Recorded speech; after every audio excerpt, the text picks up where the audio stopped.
کیونکہ یہ جو سپریم کورٹ آف پاکستان کا فیصلہ ہے یہ ڈائریکٹلی طور پر الیکشن کمیشن آف پاکستان کے ساتھ جڑا ہوا ہے، اور الیکشن کمیشن آف پاکستان بھی تاریخی فیصلہ سنانے جا رہا ہے پنجاب کے جو منحرف ارکان ہیں ان سے متعلق، کیونکہ انہوں نے حمزہ شہباز صاحب کو پنجاب کی وزارت اعلیٰ کے لیے ووٹ دیا، اور اب اس حوالے سے الیکشن کمیشن آف پاکستان کیا فیصلہ کرتا ہے اس کے اوپر بھی آؤں گا۔ لیکن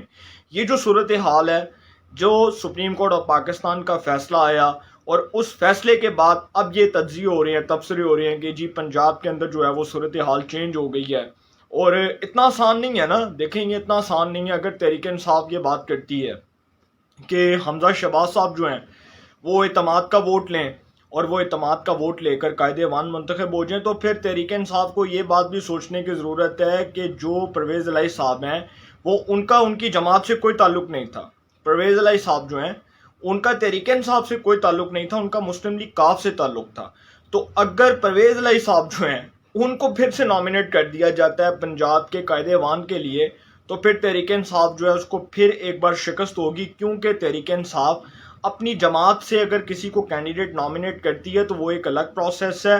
اگر وہ کسی اتحادی کو قائد ایوان کے لیے منتخب کرتی ہے، اور اگر یہ صورتحال پیدا ہو جاتی ہے کہ پنجاب میں نئے قائد ایوان کا انتخاب دوبارہ سے ہوتا ہے، تو پرویز الہی صاحب تو قائد ایوان منتخب نہیں ہو سکتے، کیونکہ اگر وہی لوگ تحریک انصاف کے پرویز الہی صاحب کو ووٹ دیں گے تو پھر دوبارہ سے وہی منحرف ارکان والی سچویشن آ جائے گی کہ جی وہ اپنی جماعت سے ہٹ کر کسی اور بندے کو ووٹ دے رہے ہیں۔ اتنا آسان یہ معاملہ نہیں ہے، اس معاملے کو سمجھنے کی ضرورت ہے، کیونکہ یہ پنجاب کے اندر یہ جو معاملہ ہے، اگر الیکشن کمیشن آف پاکستان کے فیصلے کی طرف آ رہا ہوں، کیونکہ الیکشن کمیشن آف پاکستان نے 26 ارکان صوبائی اسمبلی کے مستقبل کے حوالے سے فیصلہ کرنا ہے۔ سپریم کورٹ آف پاکستان نے جو فیصلہ دیا اس میں یہ ارکان تاحیات نااہلی سے بچ گئے، ڈی سیٹ ہونے سے بچ گئے، ان کے اوپر پابندی لگنی تھی اس سے بچ گئے۔ صرف ایک سپریم کورٹ آف پاکستان نے رائے دی ہے، سپریم کورٹ آف پاکستان نے اپنا ایک موقف پیش کیا ہے کہ ایسا ہو سکتا ہے، ایسی پاسبلٹیز ہیں، کیونکہ یہ فیصلہ تو پارلیمان نے کرنا ہے، پارلیمنٹ نے کرنا ہے، قانون سازی تو پارلیمنٹ میں ہونی ہے، تو یہ اتنا آسان معاملہ نہیں ہے۔ دوسری جانب جو الیکشن کمیشن آف پاکستان ہے وہ کیا فیصلہ کرتا ہے اس حوالے سے بھی بات کرنے جا رہا ہوں کہ الیکشن کمیشن آف پاکستان کا لیٹ سپوز اگر یہ فیصلہ آ جاتا ہے، ایکسپیکٹڈ فیصلہ اگر یہ آ جاتا ہے کہ جی جو ارکان ہیں منحرف ارکان انہوں نے حمزہ شہباز صاحب کو ووٹ دیا، تو جی اس حوالے سے نئے قائد ایوان کا انتخاب ہو جائے، یا اس حوالے سے جو ہے دوبارہ سے نئے قائد ایوان کا انتخاب ہونا چاہیے پنجاب کے اندر، تو پھر یہ معاملہ تحریک انصاف کے گلے پڑے گا، اور اس سے براہ راست نقصان تحریک انصاف کو ہوگا، کیونکہ ان کے 25 ارکان آلریڈی جنہوں نے حمزہ شہباز صاحب کو وزارت اعلیٰ کے لیے ووٹ دیا تھا، وہ 25 ارکان تو پرویز الہی صاحب کو ووٹ نہیں دیں گے، تو پرویز الہی صاحب کی جو اکثریت ہے وہ ثابت نہیں ہو سکتی، وہ بھی اپنی اکثریت ثابت کرنے میں ناکام ہو جائیں گے۔ اور دوسری بات کہ یہ جس کو سپریم کورٹ آف پاکستان نے بڑے آسان الفاظ میں یہ بات کی ہے کہ جی منحرف رکن کا ووٹ کاؤنٹ نہیں ہو سکتا، یہ ایک رائے دی ہے، اس کے اوپر فیصلہ پارلیمان نے کرنا ہے، اس کے اوپر پارلیمنٹ نے بیٹھ کے طے کرنا ہے کہ اس کو کس طرف لے کے جانا ہے، قانون سازی کے ذریعے اس کو کیا کرنا ہے۔ اور میرے لحاظ سے یہ قانون سازی کرنا کوئی اتنا مشکل نہیں ہے، اس کی وجہ یہ ہے کہ سپریم کورٹ آف پاکستان کے فیصلے کی روشنی میں اگر یہ کہا جاتا ہے کہ جی قانون سازی کی جائے اور پارلیمنٹ کے اندر بیٹھ کر ایک نیا قانون لایا جائے اور اس کے تحت حکومت اپنی مرضی کا کوئی قانون بنا دے، تو اس کے اندر بھی حکومت کو منحرف ارکان کی ضرورت نہیں پڑے گی، کیونکہ منحرف ارکان نے تو آلریڈی وفاق کے اندر ووٹ نہیں دیا، اور 174 ووٹ جو شہباز شریف صاحب کو پڑے بطور وزیر اعظم کے، ان 174 ووٹوں سے بھی قانون سازی ہو سکتی ہے۔ قانون سازی کے لیے 172 ووٹ درکار ہوتے ہیں، وزیر اعظم کو اعتماد کا ووٹ لینے کے لیے 172 ارکان کی حمایت درکار ہوتی ہے، اسی طرح قانون سازی کے لیے بھی 172 ووٹ چاہیے ہوں گے، تو ان کے پاس 174 173 کا یہ جو ہے وہ فگر ہے، تو اتنا کوئی مشکل نہیں ہے، یہ بآسانی یہ کر سکتے ہیں۔ لیکن سپریم کورٹ آف پاکستان کے فیصلے کو ہوا میں اڑانے کی ضرورت نہیں ہے، اس کے اوپر غلط تجزیے کرنے کی ضرورت نہیں ہے، خدا را قانون پڑھ لیں۔ اور جو لوگ تنقید کر رہے ہیں کہ جی حمزہ شہباز صاحب فارغ ہو گئے، بھائی سارا کچھ ہو گیا،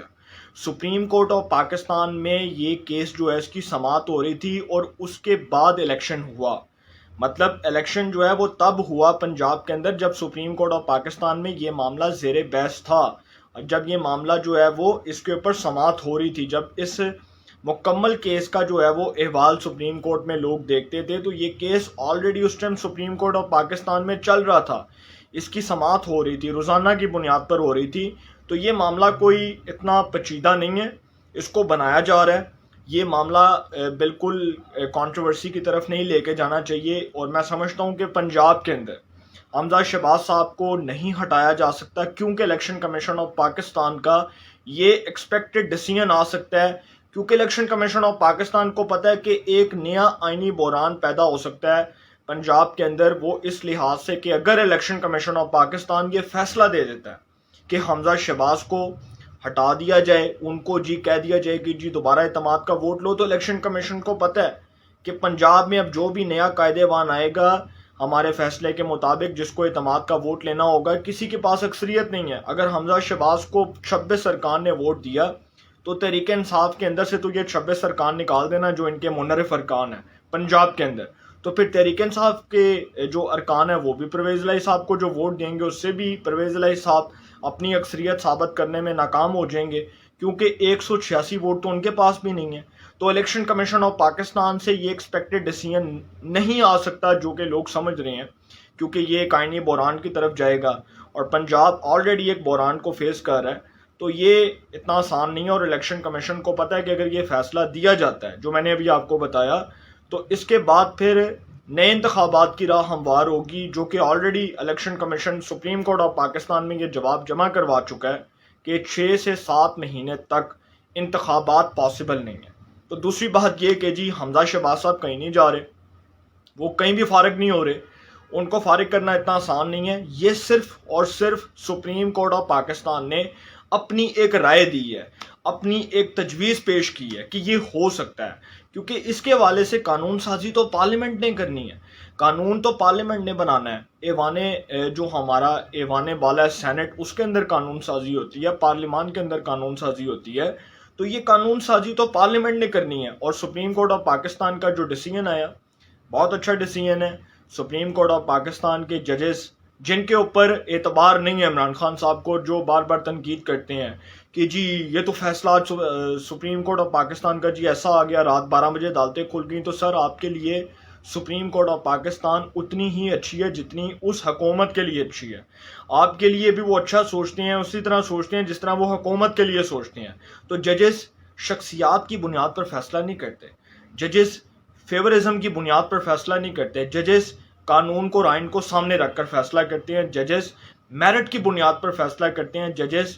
میرٹ کو سامنے رکھ کر فیصلہ کرتے ہیں. ججز کو تنقید کی زد میں لانا، اور پھر عمران خان صاحب کی جو وہ سوشل میڈیا برگیڈ ہے، گالم گلوچ برگیڈ، جو سوشل میڈیا پہ بیٹھ کے گالیاں دیتے ہیں ججز کو، خدا را اس فیصلے کے بعد توبہ کریں، اللہ کے سامنے جا کر توبہ کریں، اور اپنے دماغوں کا علاج کروائیں، کسی سائیکیٹرسٹ سے دماغ کا علاج کروائیں. اور اب عمران خان صاحب کہتے ہیں کہ سپریم کورٹ کے فیصلے کے اوپر جو ہے وہ اللہ کا شکر ادا کرتا ہوں. سر یہ جو فیصلہ ہے یہ اس لحاظ سے اس تناظر کے اندر آپ کے خلاف آیا ہے کہ آپ اب ایک نیا آئینی بحران جس کو جنم دینا چاہ رہے ہیں، وہ آئینی بحران اب پیدا نہیں ہو سکتا. اس کی وجہ یہ ہے کہ پاکستان کے اندر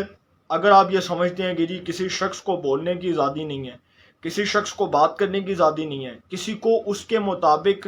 جینے کی، اس کے مطابق رہنے کی آزادی نہیں ہے، تو سر یہ بات غلط ہے. صرف آپ کی زبان سے نکلنے والے الفاظ وہ قبول نہیں ہو سکتے. اس ملک میں ہر ایک شخص کی عزت ہے، ہر ایک شخص کا مقام ہے، ہر ایک شخص کا کردار ہے. تو سپریم کورٹ آف پاکستان نے کسی شخص کو شخصی بنیاد پر سامنے رکھ کر فیصلہ نہیں کرنا، اس نے آئین اور قانون کو، میرٹ کو سامنے رکھ کر فیصلہ کرنا ہے. اور دوسری بات جو میں بڑی امپورٹنٹ بات کرنے جا رہا ہوں وہ یہ کہ سپریم کورٹ آف پاکستان سے ہی یہ فیصلہ آیا، اور یہ فیصلہ کسی کے خلاف نہیں آیا، نہ ہی کسی کے حق میں آیا، نہ ہی کسی کے خلاف آیا. یہ فیصلے کے مطابق سپریم کورٹ آف پاکستان نے ایک رائے دی ہے کہ یہ ہو سکتا ہے، یہ ایکسپیکٹڈ ہے، یہ قابل قبول ہے، ایک منحرف رکن ووٹ کاسٹ نہیں کر سکتا. یہ فیصلہ سپریم کورٹ آف پاکستان کا آج آیا، الیکشنز کے بعد آیا. اور یہ بھی چیز دیکھنے کی ضرورت ہے کہ اگر یہ حمزہ شہباز کے الیکشن سے پہلے آتا تو اس کے پہ بہت سے سائیڈ ایفیکٹس ہوتے، بہت سے امپیکٹس ہوتے، بہت سا یہ جو اس کے امپیکٹس ہیں وہ اثر انداز ہو سکتے تھے. لیکن اب یہ فیصلہ جو ہے حمزہ شہباز صاحب کے خلاف نہیں ہے، ان کی وزارت اعلیٰ کو کوئی خطرہ نہیں ہے، نئے گورنر آتے ہیں وہ ان کو ہرگز نہیں کہہ سکتے کہ وہ اعتماد کا ووٹ لیں، کیونکہ قانونی لحاظ سے دیکھا جائے تو یہ سارا کچھ تو پارلیمنٹ نے طے کرنا ہے، یہ سارا کچھ تو پارلیمنٹ کے ذریعے ہوگا۔ تو اس بات کو سمجھیں، دماغ ٹھنڈا کریں۔ اور لاسٹ پہ یہ بات کروں کہ عمران خان صاحب جو عدالتوں کو گالیاں دیتے رہے ابھی تک، جنہوں نے عدالتوں کے ججز کے خلاف زبان درازی کی، اب وہ کس منہ سے کہتے ہیں کہ جی ججز کی بڑی عزت ہے، سپریم کورٹ آف پاکستان کی بڑی عزت ہے؟ یہ دوغلا معیار ختم کر دیں۔ پاکستان اس قسم کے دوغلے پن کا متحمل نہیں ہو سکتا۔ پاکستان کو آپ جس نہج پر، جس ڈگر پر لانا چاہ رہے ہیں عمران خان صاحب، آپ کی وجہ سے یہ ملک جو ہے وہ پہلے تباہ و برباد ہوا۔ 3.5 سال آپ نے اس ملک میں اپنی ضد، انا اور جو ہے وہ اپنی ڈٹائی کو مسلط کرنے کی کوشش کی، ایسا پاسبل نہیں ہے۔ سپریم کورٹ آف پاکستان کا فیصلہ میرے لیے بھی قابل احترام ہے، اس قوم کے لیے بھی قابل احترام ہے۔ ہر وہ شخص جس کا کوئی نہ کوئی نظریاتی اختلاف ہے اس کے لیے بھی قابل احترام ہے۔ تو خدا را عدالتوں پر اعتماد کرنا سیکھیں۔ یہ آپ کی عدالتیں ہیں، یہ وہی عدالتیں اگر یہ رات کو 12 بجے بھی لگی ہیں تو یہ آپ کو بھی اسی طرح انصاف فراہم کرتی ہیں جس طرح یہ ایک عام شہری کو انصاف فراہم کرتی ہیں۔ تو اس لیے عدالتوں کے اوپر تنقید کرنے کی ضرورت نہیں ہے۔ ٹھنڈیاں پی کے، لسیاں پی کے سوئیں، جو مرضی کریں، لیکن سر خدا را اس ملک کے اداروں کو کسی بھی تنقید کے زد میں نہ لائیں۔ یہی وہ ادارے ہیں جنہوں نے ہمارے ملک کے آئین کو بحال کیا، ہمارے ملک کے کانسٹیٹیوشن کو بحال کیا، ہمارے ملک کے اداروں کو بحال کیا، پارلیمنٹ کو بحال کیا۔ یہ وہی ادارے ہیں جنہوں نے اس ملک میں اداروں کی بے توقیری کی بجائے ان کی عزت کو اور ان کے وقار کو بحال کر کے ملک و قوم کو ایک بار پھر اپنے اداروں پر اعتماد کرنے کا جو ہے وہ ٹاسک دیا۔ تو خدا را یہ کام نہ کریں۔ آپ کے لیے بھی اتنے ہی فیصلے اچھے ہیں جتنے اس حکومت کے لیے ہیں اور جتنے ایک عام آدمی کے لیے ہیں۔ تو انشاءاللہ اس حوالے سے جو بھی اپڈیٹس ہوں گی آپ کو انفارمیشن ملے گی، انشاءاللہ پھر ملاقات ہوگی۔ اپنا بہت خیال رکھیے گا۔ اللہ نگہبان۔